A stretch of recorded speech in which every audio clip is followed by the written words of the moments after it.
Hello students, welcome back to my channel. कल हम लोगों ने बायोलॉजी का चैप्टर 1 देख लिया है 11th क्लास का। आज हम लोग पढ़ेंगे बायोलॉजिकल क्लासिफिकेशन चैप्टर 2। तो इसमें क्या पढ़ना है हमें? सबसे पहले मैंने कल भी आपको बेसिक्स में बताया था लास्ट में कि 2 किंगडम क्लासिफिकेशन और 5 किंगडम क्लासिफिकेशन। जो कैरोलस थे लिन्नेरियस, उन्होंने 2 किंगडम क्लासिफिकेशन दिया था on the justification of plant and animal.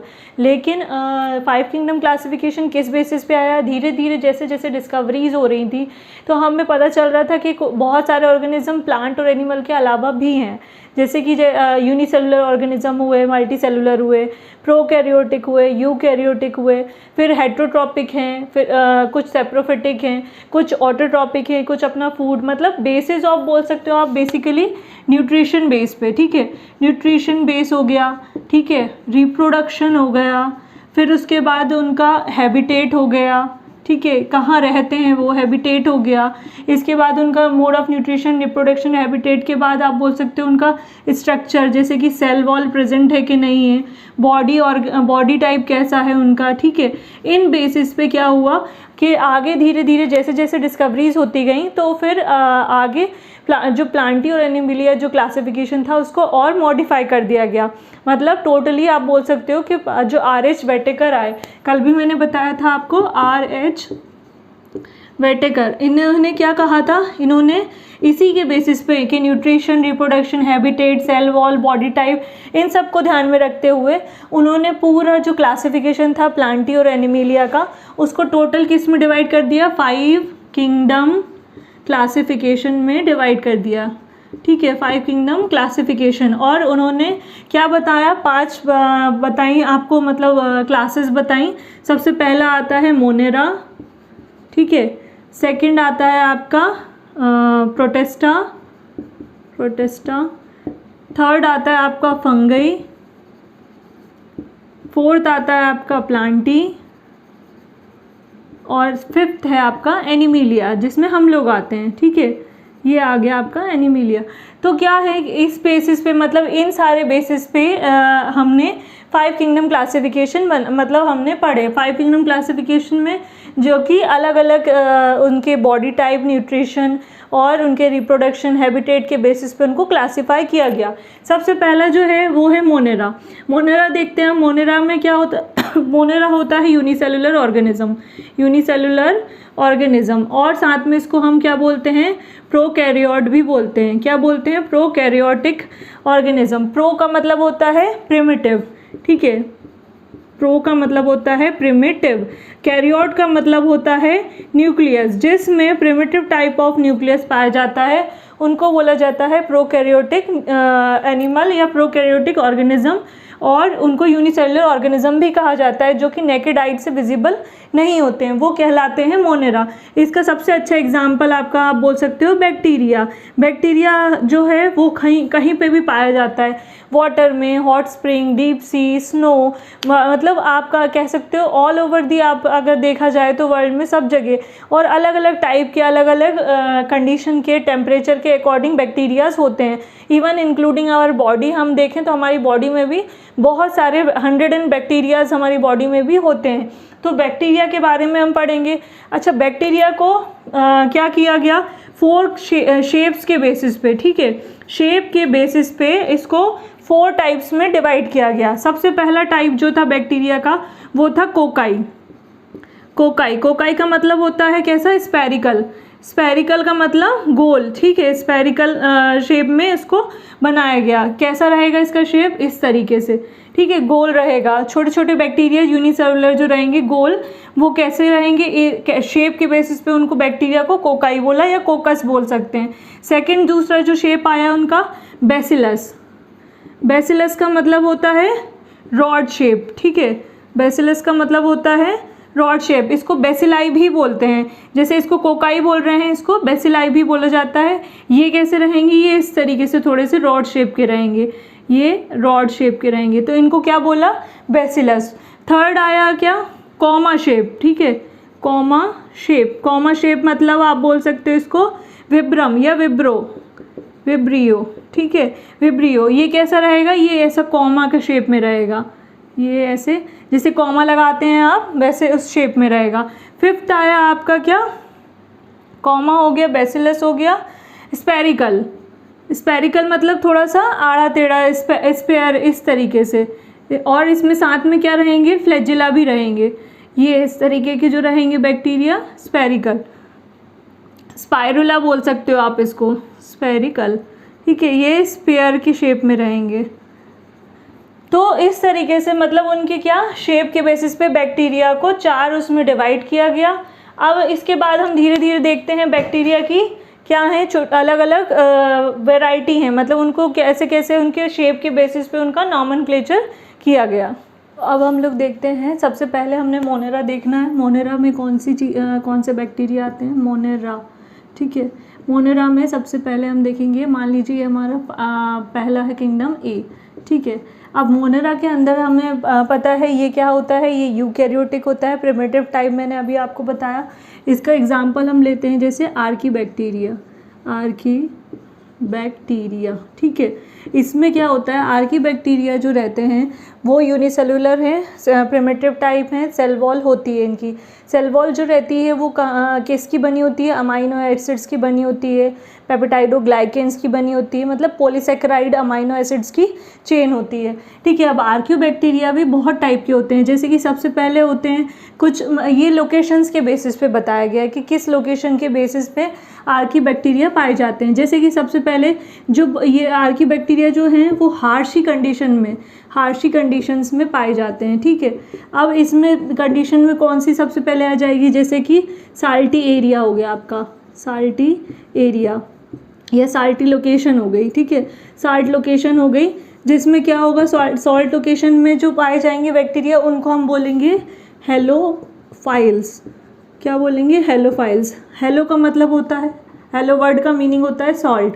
ऐसे बैक्टीरिया जो कि साल्ट या साल्टी एरिया में पाए जाते हैं उनको बोला जाता है हेलोफाइल्स।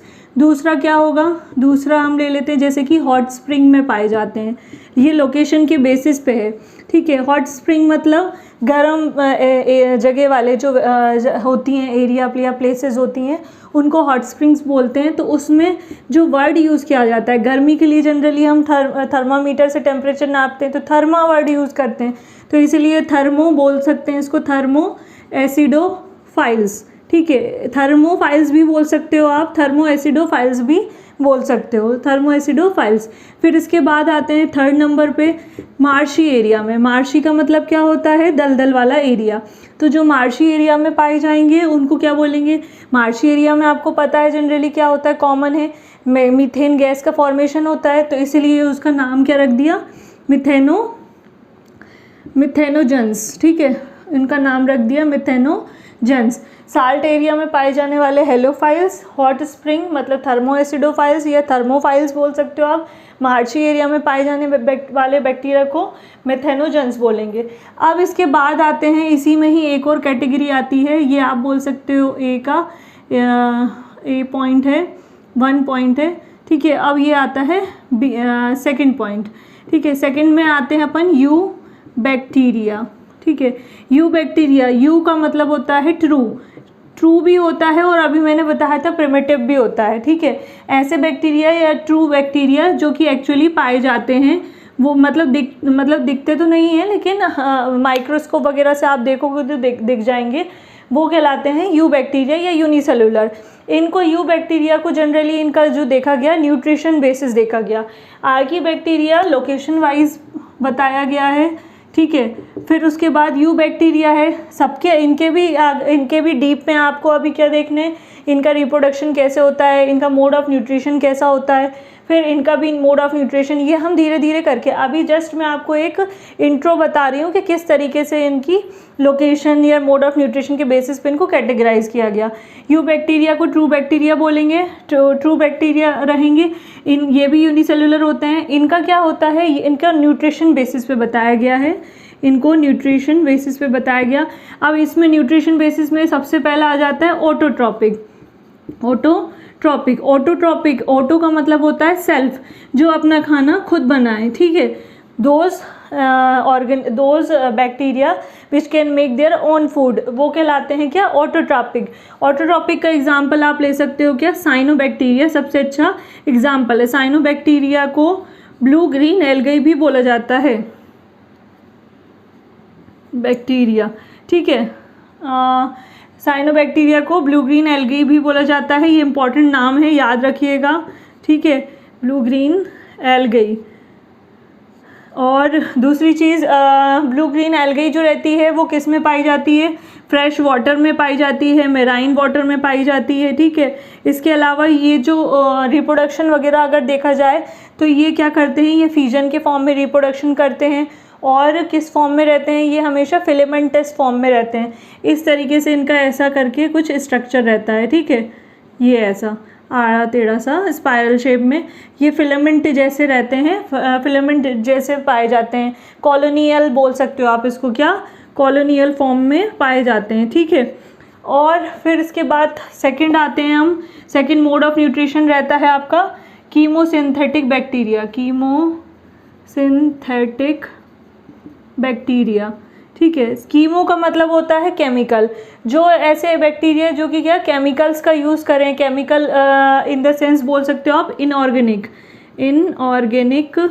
प्रोडक्ट्स का यूज़ करें, ठीक है, या इनऑर्गेनिक सब्सटेंस का यूज़ करें, इनऑर्गेनिक मैटर का यूज़ करें। तो ऐसे बैक्टीरिया जो इनऑर्गेनिक फूड का यूज़ करते हैं, साथ में उसको डिकम्पोज भी करते हैं। डिकम्पोज करने के बाद वो क्या बनाते हैं? नाइट्रेट बनाते हैं, ठीक है।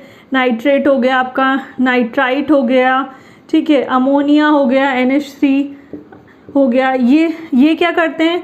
इनऑर्गेनिक फूड को डिकम्पोज करेंगे, नाइट्रेट या नाइट्राइट या अमोनिया बनाएंगे। उसके बाद क्या करेंगे? इनसे जो एनर्जी रिलीज होगी, इनसे एनर्जी हमेशा किस फॉर्म में रिलीज होती है? ATP। ATP का फुल फॉर्म होता है एडिनोसाइन ट्राई फॉस्फेट। तो ये एनर्जी इस फॉर्म में, मतलब ATP के फॉर्म में यूटिलाइज करते हैं, इसीलिए इनको कीमोसिंथेटिक बैक्टीरिया बोला जाता है। थर्ड फॉर्म आते हैं, थर्ड फॉर्म इसका क्या रहेगा? ऑटोट्रॉपिक हो गया, हेट्रोट्रॉपिक। हेट्रो मतलब होता है डिपेंड्स ऑन अदर, ठीक है। हेट्रो मतलब डिपेंड ऑन अदर ऑर्गेनिज्म, मतलब those bacteria which depend on the other organism और dead decaying matter, they are called, मतलब for their food, for their nutrition, they are called heterotrophic bacteria. इसका example आप ले सकते हो, जैसे हेट्रोट्रॉपिक बैक्टीरिया का बहुत सारे पैरासाइट्स हो गए, सिम्बायोट सेप्रोफिटिक ऑर्गेनिजम्स बैक्टीरियाज हो गए, बहुत सारे क्या कहलाते हैं? Heterotrophic bacteria. अच्छा, हेट्रोट्रॉपिक बैक्टीरिया में ये भी एक चीज़ें देखी गई हैं कि क्या होता है कि जो डिपेंड करते हैं दूसरों पे, जैसे कि हमारा मिल्क है, मिल्क को कर्ड में कन्वर्ट कर देना, फिर उसके बाद आपका एंटीबायोटिक्स बनाना, ठीक है। फूड को प्रिजर्व करने के लिए हम बहुत सारे केमिकल्स का भी यूज़ करते हैं। तो ये केमिकल्स में क्या होते हैं? कुछ टाइप के बैक्टीरियाज भी होते हैं। ईस्ट रहता है, ईस्ट फर्मेंटेशन के लिए यूज़ किया जाता है। तो वो सारे बैक्टीरिया जो रहते हैं वो हेट्रोट्रॉपिक बैक्टीरिया के अंदर, या इनका जो यूजेस होता है इस तरीके से इनका यूजेस देखने को मिलता है, तो वो कहलाते हैं हेट्रोट्रॉपिक, जो दूसरे और चीज़ों पे, डेड डिकेइंग ऑर्गेनिज्म पे डिपेंड होते हैं। ये जनरली इनको हम डिकम्पोजर भी बोलते हैं। क्या बोलते हैं? डिकम्पोजर। अच्छा, बहुत सारे बैक्टीरिया क्या होते हैं जो हेट्रोट्रॉपिक होते हैं, वो पैथोजेनिक भी होते हैं, पैथोजेंस कॉज करते हैं, जिससे क्या होता है कि cholera, typhoid, tetanus, citrus canker, इस तरीके की बहुत सारी एनिमल्स और प्लांट में डिजीज़ देखने को मिलती है। इसके अलावा एक और चीज़ है माइकोप्लाज्मा, माइकोप्लाज्मा जो है एक सबसे छोटी, सबसे स्मॉलेस्ट बोल सकते हो आप, स्मॉलेस्ट सेल है। ये बैक्टीरिया, माइकोप्लाज्मा क्या है? एक बैक्टीरिया है जो कि सबसे स्मॉलेस्ट सेल है। और ये जो है ऑर्गेनिज्म, ये जो बैक्टीरिया है, ये बिना ऑक्सीजन के, विदाउट, क्या बोल सकते हो आप, एब्सेंस ऑफ ऑक्सीजन, O2 के भी सर्वाइव कर सकता है। ये ऑब्जेक्टिव वगैरह में ज़्यादा पूछने को आता है। ये साथ में रिप्रोडक्शन में क्या करता है? ये फीजन फॉर्म करता है, फीजन के थ्रू रिप्रोडक्शन करता है। जैसे कि मैं एग्जांपल के लिए आपको बता देती हूँ, यहाँ पे जैसे कि ये सेल है, ठीक है, माइकोप्लाज्मा बोल सकते हो आप, या हेट्रोट्रॉपिक, कोई भी एक बैक्टीरिया ले सकते हो। इसके अंदर ये क्या है? ये है DNA। अब और ये है आपकी क्या? सेल वॉल और सेल मेम्ब्रेन, ठीक है, सेल वॉल है और एक सेल मेम्ब्रेन है। क्या होता है जब भी रिप्रोडक्शन करना होता है या इसको क्या करना होता है, अपना ग्रोथ करना होता है, तो क्या होता है सबसे पहले जो टूटता है, सबसे पहले आपका क्या होगा, डीएनए का ब्रेकडाउन होगा। मतलब ये सेल है तो सेल पहले आपस में अंदर ही अंदर डीएनए, जेनेटिक मटेरियल जो रहता है डीएनए, वो टूटता है। उसके बाद धीरे धीरे फिर क्या होते हैं, फ्रेगमेंट्स बनते हैं इस तरीके से, यूँ फ्रेगमेंट्स बनेंगे। धीरे धीरे ये मटेरियल डीएनए का जो है अलग होता जाएगा और फ्रेगमेंट्स बनने के बाद एक सेल से दो सेल बन जाएंगी। तो ये इस तरीके से फिजन की प्रोसेस कहलाती है। ये इसको जुड़ा रहेगा, ठीक है, इस तरीके से। तो मतलब कहने का मतलब ये है कि माइकोप्लाज्मा हुआ या आर्कीबैक्टीरिया या यू बैक्टीरिया हुआ है, ये जनरली क्या करते हैं, फिजन करते हैं। फिजन का मतलब होता है एक से दो सेल बना लेना, ठीक है, फिजन करते हैं। फिजन मतलब, फिजन क्या है, एक प्रोसेस है किसकी, रिप्रोडक्शन की। और रिप्रोडक्शन में क्या होता है, जब यूनिसेलुलर ऑर्गेनिज्म अपनी मल्टीपल सेल्स बनाता है तो वो क्या करता है, सबसे पहले जेनेटिक मटेरियल टूटता है, फिर धीरे धीरे सेल मेम्ब्रेन में फ्रेगमेंट्स बनते हैं और फिर एक सेल से दो सेल का फॉर्मेशन, मल्टी सेलुलर फिजन भी होता है। एक सेल से लाखों सेल, मतलब बहुत सारे बैक्टीरिया भी बन सकते हैं। ये प्रोसेस मल्टी फिजन के अंदर, अभी हमें प्रोसेस भी देखेंगे। रिप्रोडक्शन में यूनिसेलुलर फिजन होता है, बाइनरी फिजन होता है, मल्टीपल फिजन होता है। तो वो सब कैसे होता है वो धीरे धीरे हम करके देखेंगे। ये हुआ मोनेरा। मोनेरा के बाद हम आते हैं भी, अपना जो सेकंड था, मतलब पहला किंगडम अपना मोनेरा है। मोनेरा के बाद आते हैं हम प्रोटिस्टा पे। अच्छा, ये सारी चीज़ें जो हैं ये बेसिक्स हैं, ठीक है, 11th और 12th की। अगर आप 11th में बेसिक्स क्लियर कर लोगे, टर्मिनोलॉजी आपको क्लियर रहेगी, तो आपको 12th में या आगे इन फ्यूचर, जो अगर आप बायो वाले स्टूडेंट्स हो, आगे अगर फर्दर स्टडीज़ आप बायो की उसमें रहते हो, उसी से रिलेटेड करते हो कोई भी स्टडीज़, तो उसमें आपको ये बेसिक्स आना मैंडेटरी है। जैसे कि पीएमटी हो गया या और भी अलग जो एग्ज़ाम्स होते हैं, AIPMT हो गया, नीट का एग्ज़ाम हो गया, उन सब में क्या होता है, बेसिक्स पूछे जाते हैं। तो ये बेसिक्स आपको पहले क्लियर होने चाहिए, इसलिए इनको थोड़ा सा आप केयरफुली स्टडी करें।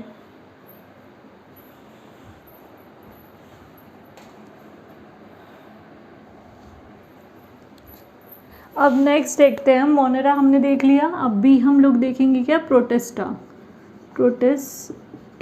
प्रोटिस्टा मैंने बताया था आपको क्या है, प्रोटिस्टा में क्या है, ये कहलाता है यूकैरियोट, ठीक है ना। यूकैरियोट का मतलब मैंने बताया था, प्रोकैरियोट का मतलब होता है जिसको हम प्रिमिटिव टाइप ऑफ बोलते हैं, मतलब प्रोकैरियोट। प्रो का मतलब होता है प्रिमिटिव, मतलब जिसमें न्यूक्लियस जो होता है या जेनेटिक मटेरियल जो होता है बहुत छोटा होता है या होता ही नहीं है। प्रिमिटिव टाइप ऑफ न्यूक्लियस के बेसिस पे बोल रहे हैं इनको, ठीक है। और यूकैरियोट मतलब ट्रू न्यूक्लियस बोल सकते हो आप, या एडवांस, ठीक है, एडवांस रहता है। एडवांस क्या रहेगा इसमें, न्यूक्लियस, तो उसको हम बोलेंगे क्या, मतलब वेल डिफाइंड आप बोल सकते हो कि इसमें न्यूक्लियस पाया जाता है, वेल डिफाइंड या एडवांस न्यूक्लियस पाया जाता है। उनको क्या बोलते हैं हम, यूकैरियोटिक या यूकैरियोट या प्रोटिस्टा में। ये भी क्या होते हैं, ये भी सिंगल सेल्ड होते हैं, सिंगल सेल्ड ऑर्गेनिजम्स होते हैं, ठीक है। अब यूकैरियोट्स जो होते हैं सिंगल सेल्ड होते हैं, इसमें एडवांस न्यूक्लियस होता है। ये जो क्या करते हैं, ये जो रिप्रोडक्शन करते हैं, ये सेल ये सेक्सुअल भी करते हैं, सेक्सुअल रिप्रोडक्शन भी करते हैं और एसेक्सुअल दोनों ही करते हैं, ठीक है, एसेक्सुअल रिप्रोडक्शन भी करते हैं। फिर मतलब किसके थ्रू करेंगे, और इसमें सीलिया एक होता है, सीलिया एंड फ्लैजिला, ठीक है, फ्लैजिला। सीलिया कैसे होते हैं, जैसे ये जो हमारी सेल है, मान लीजिए ये बैक्टीरिया है, तो ये छोटे छोटे इस तरीके से अगर सेल की वॉल पे जो रहते हैं या सेल मेम्ब्रेन की वॉल पे रहते हैं, तो इनको हम बोलते हैं सीलिया। और फ्लैजिला जो रहता है वो थोड़ा सा लंबा रहता है, मतलब स्पाइरल रहता है और उसकी थोड़ी सी लंबी सी पूंछ या टेल टाइप की रहती है, तो उसको क्या बोला जाता है, फ्लैजिला बोला जाता है। तो इसमें सीलिया और फ्लैजिला दोनों पाए जाते हैं। और साथ में ये कहाँ पाए जाते हैं, ये फ्रेश वाटर में पाए जाते हैं, फिर आप बोल सकते हो फ्रेश वाटर, मेराइन वाटर में भी पाए जाते हैं। मतलब कह सकते हो आप कि ये एक तरीके से एक्वेटिक होते हैं। कैसे होते हैं, एक्वेटिक, वाटर में इनकी अवेबिलिटी ज़्यादा देखने को मिलती है। तो ये कहलाते हैं आपके प्रोटिस्टा। टाइप्स होते हैं, सबसे पहला होता है क्रिसोफाइड्स, ठीक है।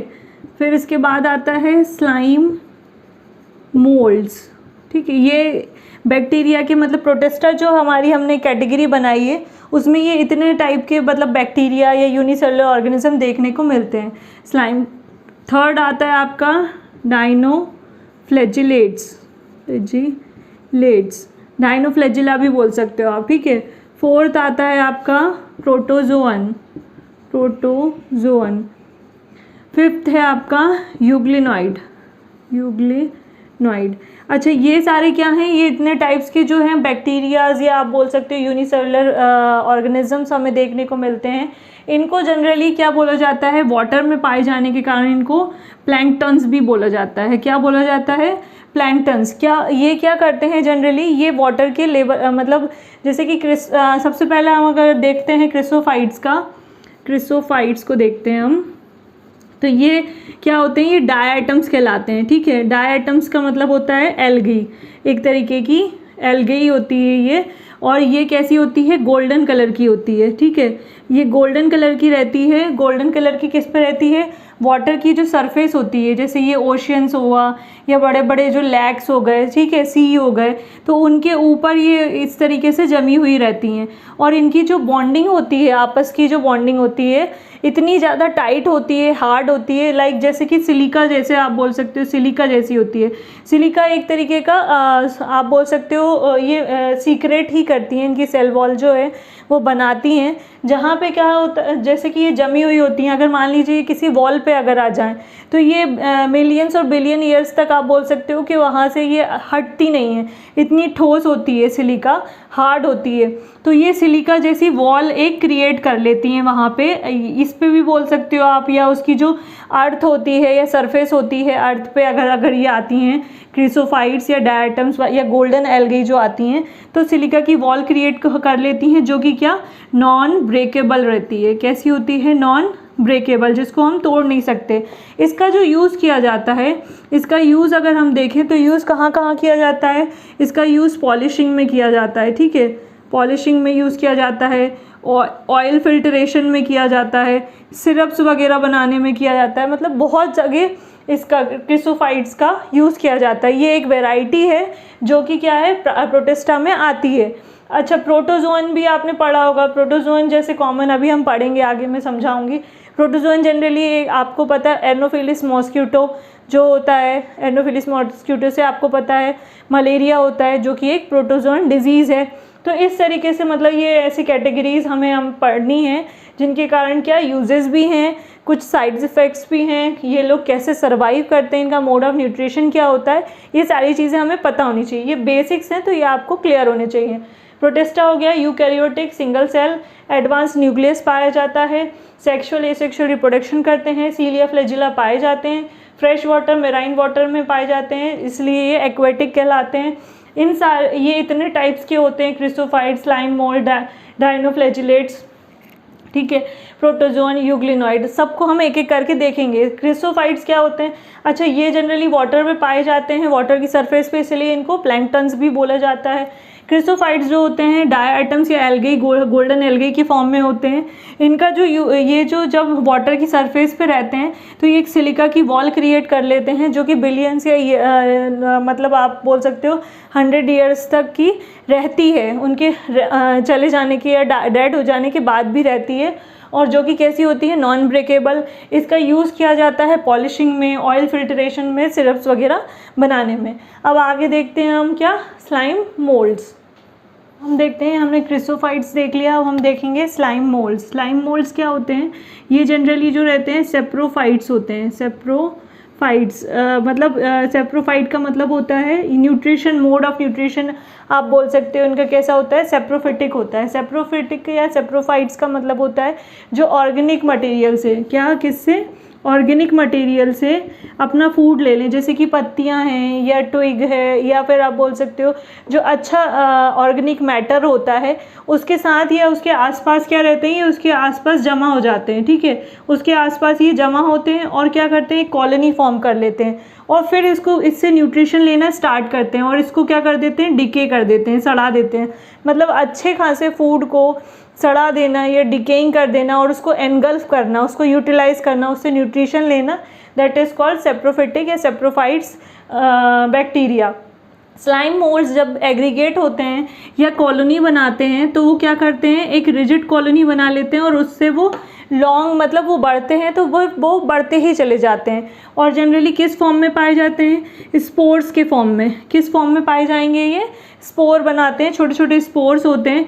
इनकी जो सेल वॉल होती है, स्पोर की जो सेल वॉल होती है वो इतनी ज़्यादा हार्ड होती है जिसके जो कि क्या मैनी ईयर्स, मिलियंस या बिलियंस ईयर्स तक जो होती है, आप बोल सकते हो कि वो उसके अंदर, सेल वॉल के अंदर सर्वाइव करते हैं। इसका एग्जाम्पल क्या है, प्लाज्मोडियम। प्लाज्मोडियम मैंने बताया था प्रोटिस्टा है, तो प्रोटिस्टा के अंदर प्रोटोजोअन आ रहे हैं, प्लाज्मोडियम तो आएंगे। प्लाज्मोडियम वाइवेक्स आपने नाम सुना होगा, प्लाज्मोडियम सेरिवेक्स, प्लाज्मोडियम ओवेरी, ये सारी क्या हैं, ये एक तरीके के छोटे छोटे स्पोर फॉर्मिंग क्या हैं, बैक्टीरिया हैं, जिनसे आगे चलकर क्या होते हैं, बहुत सारी मल्टीपल डिजीज़ कॉज होती हैं। फिर इसके बाद हम देखते हैं डाइनोफ्लैजिलेट्स। डाइनोफ्लैजिलेट्स क्या होते हैं, ये फोटोसिंथेटिक होते हैं। फोटोसिंथेटिक का मतलब जो कि अपना खाना खुद बनाते हैं, ठीक है, लाइट की प्रेजेंस में जो फोटोसिंथेसिस की प्रोसेस करते हैं वो कहलाते हैं डाइनोफ्लैजिलेट्स। अब फोटोसिंथेटिक प्रोसेस के करने के साथ साथ ये बहुत सारे कलर्स भी देते हैं। कलर्स जैसे कि येलो दे दिया, ठीक है, ग्रीन दे दिया, फिर ब्लू, मतलब ये इतने कलर के, ब्राउन, रेड, ये इस तरीके के कलर्स क्या देते हैं, शो करते हैं। और ये जनरली वाटर में पाए जाते हैं, सी या ओशंस। जितना भी प्रोटिस्टा है वो मैंने बताया आपको कि इसकी क्वालिटी क्या है, कि ये कैसे होते हैं, एक्वेटिक होते हैं, जनरली पानी में ही पाए जाते हैं। पानी इनका मतलब बोल सकते हो आप मेन सोर्स है। तो ये क्या है, डाइनोफ्लैजिलेट्स कैसे हो गए, फोटोसिंथेटिक हो गए, कलर्स देते हैं, yellow, green, blue, brown, red, इन सब कलर्स में पाए जाते हैं। क्यों पाए जाते हैं, क्योंकि इसमें इन सब कलर के पिगमेंट्स पाए जाते हैं। अच्छा, कभी कभी आपने कहीं देखा होगा रेड सी होता है, रेड सी इसलिए ही होता है, डाइनोफ्लैजिलेट्स जो होते हैं अगर रेड कलर शो करते हैं, रेड कलर का पिगमेंट शो करते हैं, तो वो पूरा जो इन्वायरमेंट है उसको ढक लेते हैं रेड कलर की, किससे, अपनी पिगमेंट की शो करके, और पूरा रेड सी बना देते हैं, मतलब पूरी एक लेयर फॉर्म कर लेते हैं। तो इसलिए इससे क्या होता है, इससे एक और चीज़ ये होती है, लेयर जब बन जाती है तो क्या होता है कि जो ऑक्सीजन होती है उसकी जो कंजप्शन होती है एक्वेटिक एनिमल्स की, वो कम हो जाती है। तो जिसके कारण ये क्या करते हैं, टॉक्सिन्स भी सीक्रेट करते हैं, और इससे जितने भी एक्वेटिक एनिमल्स होते हैं लाइक फिश वगैरह हो गई, उन सब की क्या हो जाती है, डेड हो जाती है। तो ये हार्मफुल भी हैं एक्वेटिक एनिमल्स के लिए, ये कहलाते हैं डाइनोफ्लैजिलेट्स। अब हम देखते हैं यूग्लिनाइड और प्रोटोजोअन। हमने बी का बहुत सारा टाइप देख लिया है, अब हमारा लास्ट बचा है, फोर्थ है यूग्लिनॉइड। यूग्लिनॉइड मतलब जो कि कैसे होंगे, यूग्लिनाइड ये भी यूनिसेलुलर हैं, ये भी फ्रेश वाटर या मेराइन वाटर में पाए जाते हैं, ये भी फ्रेश वाटर या मेराइन वाटर में पाए जाते हैं, ठीक है, मेराइन वाटर में। इसके अलावा ये जो होते हैं ये होते फोटोसिंथेटिक हैं, ठीक है, कैसे होते हैं, फोटोसिंथेटिक। लेकिन जब क्या होता है, सनलाइट नहीं होती है, सिंथेटिक होते हैं। जब सनलाइट नहीं होती है तो ये क्या करते हैं, एक तरीके से हेट्रोफिटिक भी करते हैं, हेट्रोफाइट्स भी या हेट्रोटाइप न्यूट्रिशन भी करते हैं। हेट्रोटाइप कैसे करते हैं, हेट्रोट्रॉप की तरह कैसे करते हैं, ये रिएक्ट, ये प्रीडिएटिंग का काम करते हैं। प्रीडिएटिंग का काम मतलब अपने से छोटे ऑर्गेनिज्म को ईट कर लेना, दैट इज़ कॉल्ड प्रीडेटिंग या प्रीडिएटिंग। तो ये अपने से छोटे ऑर्गेनिज्म को खा भी आते हैं। इसका एग्जांपल आप ले सकते हो यूग्लिना, ठीक है, यूग्लिना इसका एग्जांपल है। पैरामीशियम है, यूग्लिना, पैरामीशियम, ठीक है, ये सारे जो हैं इसके एग्जांपल हैं ये यूग्लिनाइड्स के। फिर इसके बाद हम देखते हैं प्रोटोजोअन।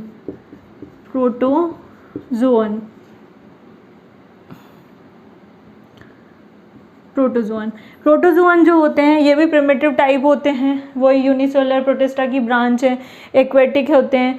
साथ में ये क्या होते हैं, ये जनरली पैरासिटिक होते हैं, ठीक है, ये होते हैं पैरासिटिक। पैरासिटिक का मतलब जो कि क्या करें, जो भी ऑर्गेनिजम्स हैं उनको बिल्कुल एक तरीके से खा जाएं, मतलब ख़त्म कर दें, डेड डिकेइंग कर दें, मतलब अच्छे फ्रेश लिविंग ऑर्गेनिजम्स को या डेड डिकेइंग मैटर को भी अगर ले लें तो उनको भी ये क्या कर देते हैं, सुखा देते हैं, खा जाते हैं, एक तरीके से पूरी तरीके से हार्म करते हैं। वैसे ऑर्गेनिज्म या वैसे बैक्टीरिया को पैरासिटिक बैक्टीरिया कहते हैं। मतलब एक तरीके से क्या प्रीडिएटिंग का ही काम ये भी करते हैं, ये भी प्रीडिएटिंग का ही काम करते हैं। फिर इसके बाद ये क्या होते हैं, ये पैरासिटिक तो होते हैं, ये फोटोसिंथेटिक भी होते हैं।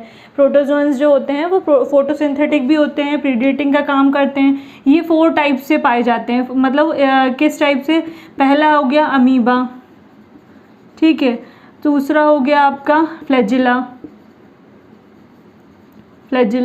तीसरा हो गया आपका सीलिया, ठीक है, उसके बाद 4th हो गया आपका स्पोरोजोअन।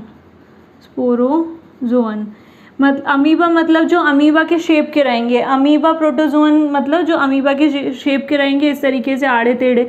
इसमें क्या होते हैं, इसमें सूडोपोडिया होते हैं। सूडोपोडिया मतलब फाल्स लैग जो होते हैं, पोडिया फाल्स लैग, ठीक है, इसको आप बोल सकते हो फाल्स लैग या फीट बोल सकते हो, ठीक है। इसमें अमीबा मतलब प्रोटोजोन भी 4 टाइप के होते हैं, पैरासिटिक होते हैं, प्रीडिएटिंग होते हैं, ऑर्गेनिज्म को पूरी तरीके से डेड कर देते हैं, हार्मफुल होते हैं। ये 4 तरीके के होते हैं। अमीबा शेप के, अमीबा प्रोटोजोन शेप के बेसिस पे, जिसमें सूडोपोडिया पाए जाते हैं। सूडोपोडिया मतलब फाल्स लेग, जो कि कहीं भी इनको मूव करने के लिए हेल्पफुल करते हैं। फ्लैजिला का मतलब जिसमें क्या हो, इस तरीके से मैंने बताया था, फ्लैजिला लंबी लंबी टेरे टाइप की पाई जाती हैं, तो वो कहलाते हैं फ्लैजिला। फ्लैजिला में अगर देखें तो इसमें एक वैरायटी पाई जाती है ट्रिपनोसोमा, ठीक है। ये एक एग्जाम्पल है, मतलब एक आप बोल सकते हो बैक्टीरिया है, ट्रिपनोसोमा बैक्टीरिया। ये क्या करता है बैक्टीरिया, ये जनरली एक डिजीज़ कॉज करता है जिसको बोलते हैं आप स्लीपिंग सिकनेस, ठीक है। इस बैक्टीरिया के कारण स्लीपिंग सिकनेस की बीमारी होती है, जिसमें आपको नींद ही नींद आती है, ठीक है। तो ये फ्लैजिला के फॉर्म में रहते हैं, ये भी वाटर में पाए जाते हैं। सीलिया में मैंने बताया था छोटी छोटी इस तरीके से सेल वॉल के ऊपर ऐसी छोटी छोटी लाइन रहती हैं, ठीक है, जो कि इनको आगे मूव करने के लिए हेल्प करती हैं, तो वो क्या लाएंगे, सीलिया फ्लैजिलेट्स। स्पोरोजोन्स में आप ले लो हुए एग्जाम्पल इसका, प्रोटोजोन का स्पोरोजोन एग्जाम्पल पैरामीशियम भी हो सकता है और प्लाज्मोडियम भी है।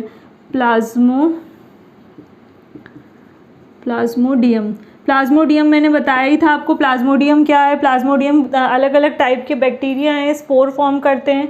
स्पोर्स के फॉर्म में जब रहते हैं ये प्लाज्मोडियम, किस फॉर्म में रहते हैं, स्पोर के फॉर्म में, तो इनकी क्या चलती है, इनकी चलती है लाइफ साइकिल, जो कि क्या करती है, ये लाइफ साइकिल कहाँ चलती है, ये जनरली जब आप बोल सकते हो वाटर में, जो फ्रेश वाटर, ये मेराइन जो ख़राब पानी होता है उसमें चलती है।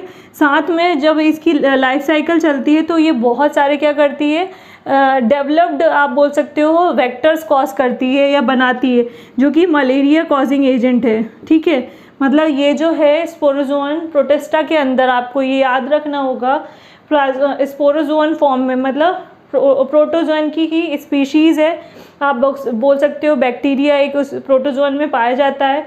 और प्रोटोजोआ जो है किस किंगडम के अंदर आता है, प्रोटिस्टा के अंदर, जो कि प्लाज्मोडियम के थ्रू होता है। प्लाज्मोडियम कैसे फॉर्म में होते हैं, स्पोर फॉर्म में होते हैं। इनकी लाइफ साइकिल चलती है, जो कि मलेरिया डिजीज़ कॉज करती है, जो कि हार्मफुल होती है ह्यूमन बींग्स के लिए। तो ये था हमारा प्रोटिस्टा। अब इसके बाद हम देखेंगे क्या, आपका मोनेरा हो गया, प्रोटिस्टा हो गया, आप फंजाई देखेंगे। ऐसे धीरे धीरे करके हम शॉर्ट में सिर्फ बेसिक्स आपके पढ़ रहे हैं। इसके बाद एडवांस में भी चैप्टर वाइज भी आपको ये डिटेल में दिया हुआ है। अभी तक आपको जो भी समझ में नहीं आया है, आप बुक से रीडिंग कीजिएगा 2 बार। जो भी टॉपिक आपको अभी तक क्लियर नहीं हुआ है फर्स्ट या सेकंड चैप्टर में, दोनों में ही, तो मुझे आप कमेंट सेक्शन में करके बताइएगा। और प्लीज़ इनके जो एग्जांपल्स हैं, इनकी जो शेप है या इनका जो न्यूट्रिशन है या किस टाइप से पाए जाते हैं, जिस तरीके से मैंने बताया है उस तरीके से आप नोट डाउन ज़रूर कीजिएगा, सो दैट कि आपको ईजिली रिमेंबर रह सके।